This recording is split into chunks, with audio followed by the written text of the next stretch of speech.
지금은 평창 생태마을을 찾아오시는 많은 분들을 기절시켜 드리는 것이 하늘나라 판매 사원으로서의 저의 영업 전략입니다. 그런데 정말 큰 문제가 하나 생겼습니다. 눈을 마주치고 그 롱스토리, 긴 이야기를 들어주고 싶은데 문제는 바로 핸드폰이 우리 사이를 가로막고 있어요. 사실 생태마을을 찾아오신 분들은 제 강의를 하도 많이 들어서 처음 보는 순간에도 어색하거나 거리감을 느끼는 것이 아니라 매일 옆에서 산 남편 같기도 하고 친구 같기도 하고 자식 같기도 하고 때로는 애인 같기도 한 기분이 드는 것 같습니다. 그래서 다짜고짜 저를 꽉 끌어안고 우리 사진 찍자고 팔짱을 끼고 사진을 찍기 시작합니다. 스마트폰은 복음을 전하는 좋은 현대의 도구입니다. 이 스마트폰으로 성서 읽고 강의 듣고 공부하는 데 사용하시고 저하고는 이야기를 나누었으면 좋겠습니다. 하느님 나라에 관해서, 예수님에 관해서, 우리 인생에 관해서.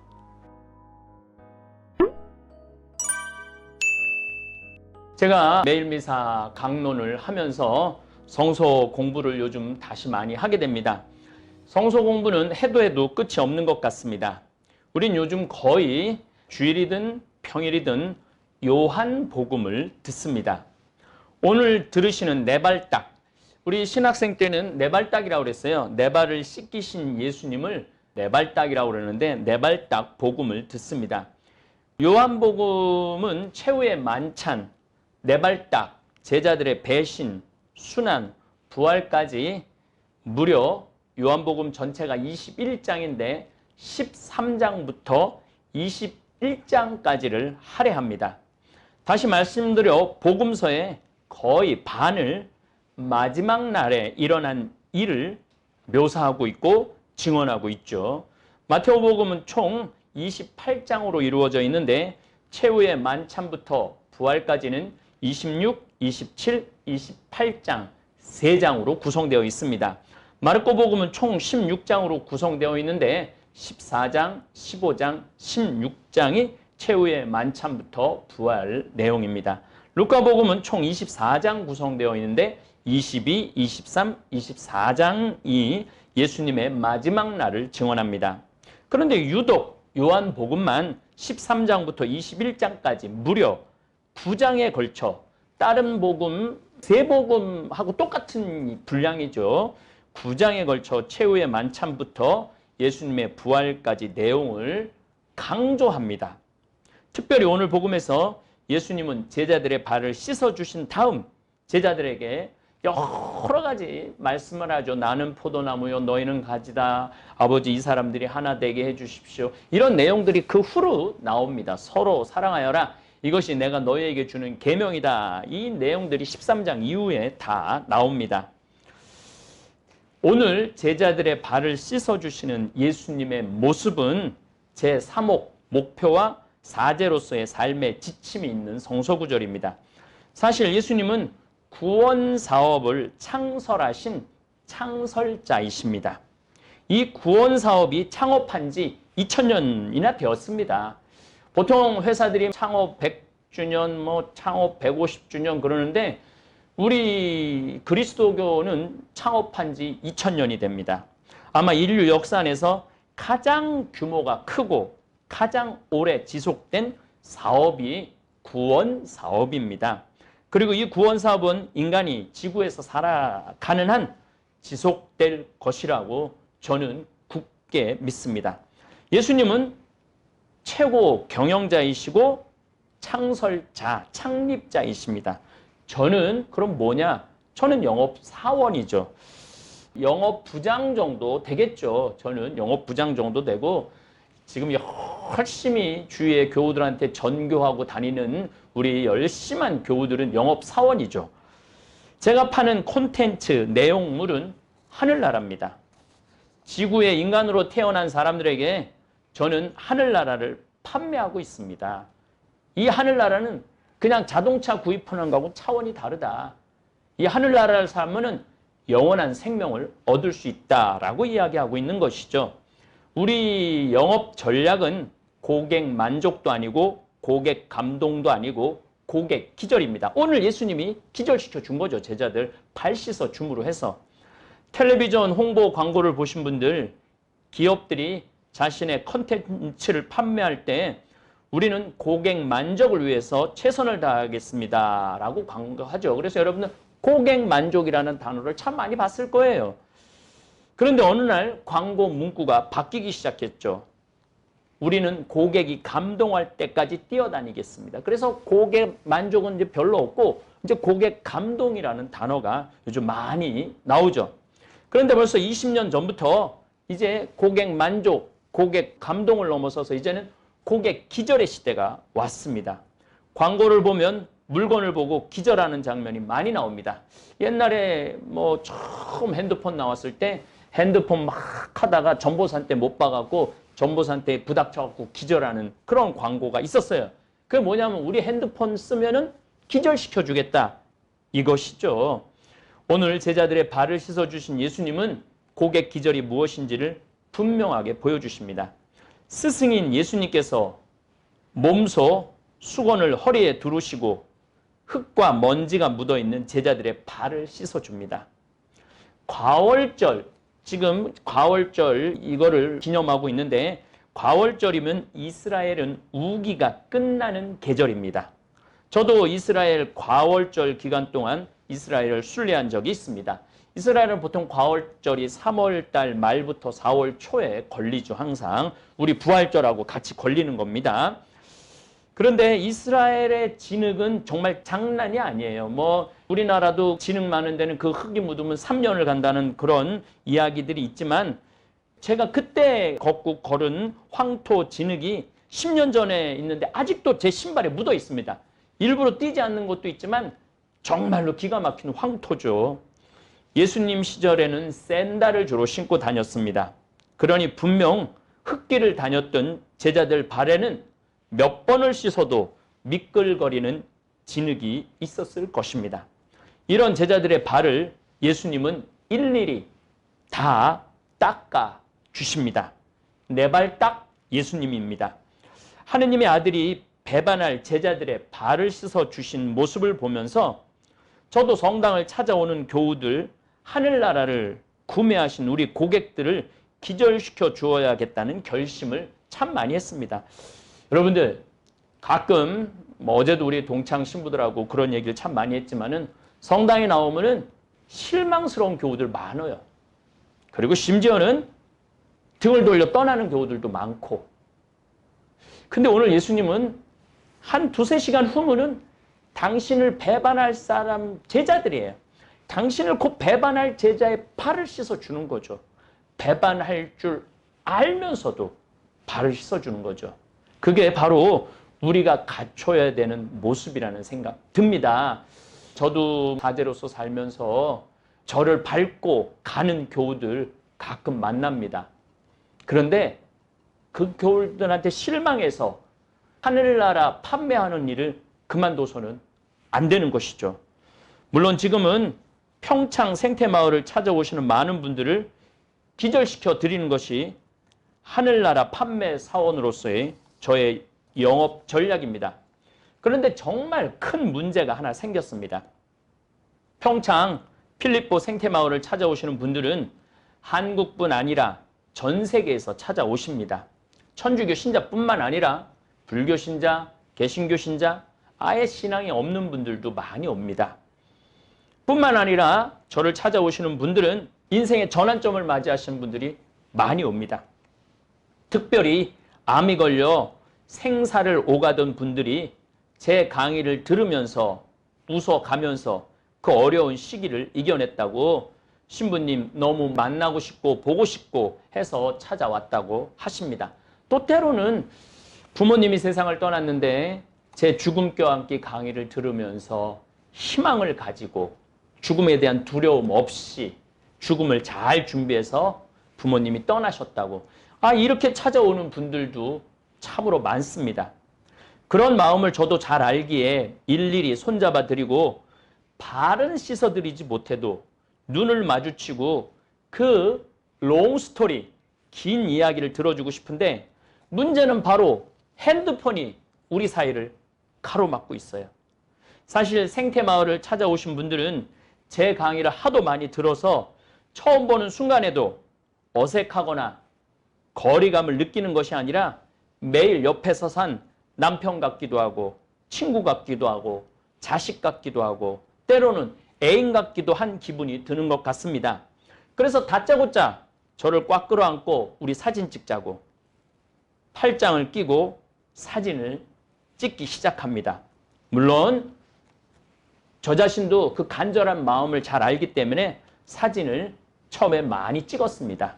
그리고 지금도 찍고 싶습니다. 그런데 생태마을 피정에 참여하신 분들이 보통 200분 정도 되는데 한 분 한 분하고 사진을 찍으면 200명이 와서 다 사진 찍기를 원합니다. 고객 기절 차원에서 사진을 찍어주는 게 맞는 이야기인데 사진을 찍다 보면 보통 1시간 정도 걸립니다. 또 찍다 보면 뭐 제대로 찍는 경우도 있지만 왜 내가 나와, 왜 내가 나와, 네가 나와, 내가 나와 이러면서 나는 찍을 줄 모른다고 또 왔다 갔다 하고 표정을 웃었다가 또 풀었다가 다시 웃고 저는 강의 준비도 해야 되고 원고도 써야 되고 밥도 먹어야 되고 생태마을 일도 해야 되는데 사진을 찍다 보면 모든 스케줄이 다 무너집니다.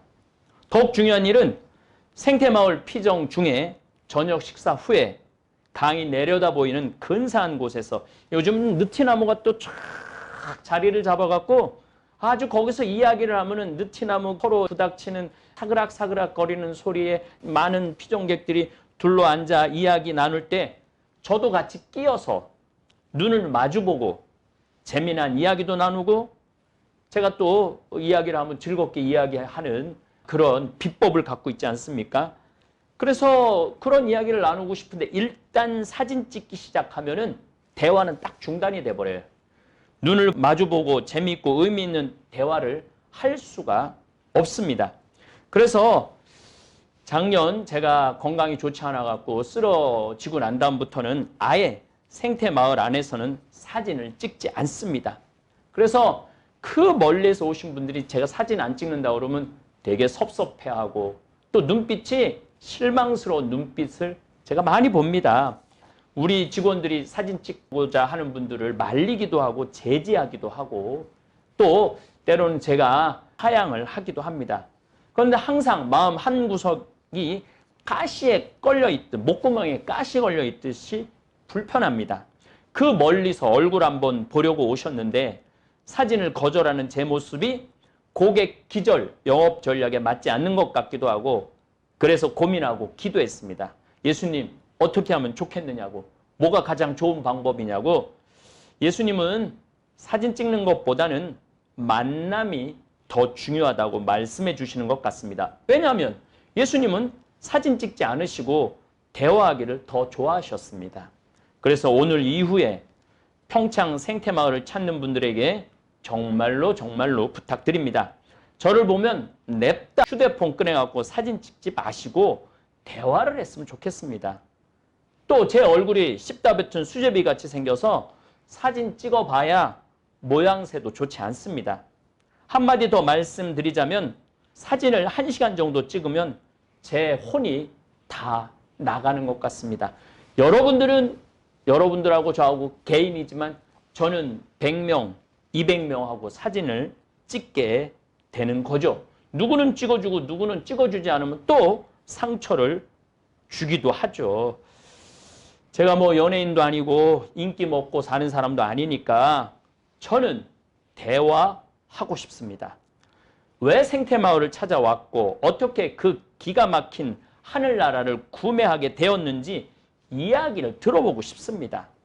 또 간혹은 얼굴을 보면은 아주 지질이 궁상 떨고 사는 얼굴이 보여요. 그럼 제가 그런 얘기도 해줘요. 이제 그렇게 인상 쓰고 청승 떨지 말고 예쁜 옷도 사 입고 즐겁게 살으라고 그렇게 대화를 해주면은 그분들 마음 안에 이렇게 맺혀있던 게 많이 풀리는 것 같아요. 만약 유튜브 시청자와 제 강의를 들으시는 분들이 사진만 찍지 않는다면 저는 행복하게 산들바람 부는 생태마을을 산책도 할 수 있고 생태마을 저녁길을 여러분들과 웃으면서 대화하면서 걸을 수 있을 것 같습니다. 제자들의 발을 씻어주시는 예수님의 모습을 보면서 이 세상살이 지친 분들에게 어떻게 하면 발을 씻어주는 봉사자가 될 수 있을까 많이 고민합니다. 스마트폰은 복음을 전하는 좋은 현대의 도구입니다. 이 스마트폰으로 성서 읽고 강의 듣고 공부하는 데 사용하시고 저하고는 이야기를 나누었으면 좋겠습니다. 하느님 나라에 관해서, 예수님에 관해서, 우리 인생에 관해서 다시 한번 정중하게 부탁을 드립니다. 사진 찍는 일보다 더 중요한 것은 대화하는 일입니다. 정 사진 찍고 싶다면 대화하는 옆모습, 뒷모습 정도는 찍을 수 있고 또 동영상으로 찍는 것도 나쁠 것 같지 않아요. 근데 그냥 뻘쭘하게 줄 서서 사진 찍는 일은 이제 저와 여러분들의 더 좋은 관계를 위해서 안 했으면 좋겠습니다. 많은 분들이 줄 서서 사진 찍으면서 차례가 잘 안 오면 이렇게 말씀합니다. 신부님 모델료 받고 사진 찍으셔야겠어요. 그만큼 사랑해 주셔서 감사하지만 저는 모델료 받고 싶은 생각도 없고 대화하고 싶습니다. 두 눈을 바라보고 대화하고 싶습니다. 그리고 사진에 남아있는 것보다 제 눈빛과 저를 찾아오는 분의 눈빛은 오랫동안 더 기억에 남을 겁니다. 사진 찍은 거는 가서 들춰보지 않는 한 다시 안 보게 돼요. 그런데 저하고 대화한 순간은 뭐 어떤 분이 그런 분들 많아요. 10년 전, 15년 전에 신부님하고 대화했던 그 내용까지 기억을 하고 계시더라고요.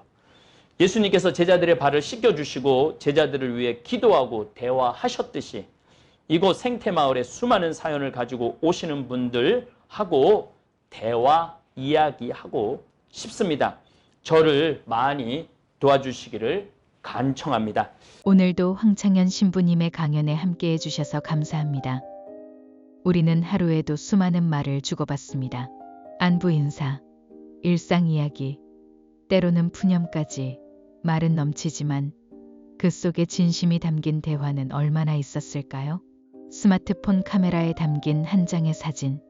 그 순간은 즐겁지만 그보다 더 오래 남는 건 따뜻한 눈빛, 진심 어린 한마디 아닐까요? 황창현 신부님은 이렇게 말씀하십니다. 저는 여러분과 대화하고 싶습니다. 단지 사진 찍는 인물이 아니라 당신의 삶을 듣고 당신의 마음을 느끼고 싶습니다. 신부님은 스스로를 하늘나라 티켓을 전하는 영업사원이라고 하십니다. 그저 고객 만족이 아니라 고객 감동을 넘어 고객 기절까지 시키겠다는 마음으로 한 사람 한 사람을 만나고 계십니다. 그런데 생태마을에 오신 교우들이 이야기보다 사진에만 집중하는 모습을 보면 신부님의 마음엔 작은 아쉬움이 남습니다. 사진은 기록을 남기지만 대화는 관계를 남깁니다. 신부님은 눈을 마주치고 싶어 하십니다. 그 눈 속에 담긴 삶의 이야기, 말로 다 못할 인생의 무게, 그리고 아직 꺼내지 못한 그 마음을 듣고 싶어 하십니다. 예수님께서도 곧 배신할 제자들의 발을 씻기셨습니다. 그분은 단순히 행동을 보여주시려 했던 게 아닙니다. 그들과 마지막까지 대화하고 싶으셨던 겁니다. 말이 아닌 마음으로, 눈빛으로, 손길로 진심을 전하고 싶으셨던 거죠. 우리 삶도 마찬가지입니다. 누군가 나를 향해 당신의 이야기를 듣고 싶어요 라고 말해준다면 그 순간 우리는 외롭지 않습니다. 요즘은 스마트폰 하나로 말씀도 듣고 복음도 전하고 세상과 연결되는 편리함이 있지만 정작 가까이 있는 사람과는 눈을 맞추고 진심을 나누는 시간이 점점 줄어들고 있습니다. 지금 이 순간 잠시 스마트폰을 내려놓고 우리의 마음을 마주보면 어떨까요? 사진은 추억을 남깁니다. 하지만 대화는 사람을 남깁니다. 신부님은 지금도 기다리고 계십니다. 눈을 마주치고 당신의 이야기를 들을 수 있기를 감사합니다. 하늘에 계신 우리 아버지, 아버지의 이름이 거룩히 빛나시며 아버지의 나라가 오시며 아버지의 뜻이 하늘에서와 같이 땅에서도 이루어지소서. 오늘 저희에게 일용할 양식을 주시고 저희에게 잘못한 일을 저희가 용서하오니 저희 죄를 용서하시고 저희를 유혹에 빠지지 않게 하시고 악에서 구하소서. 아멘.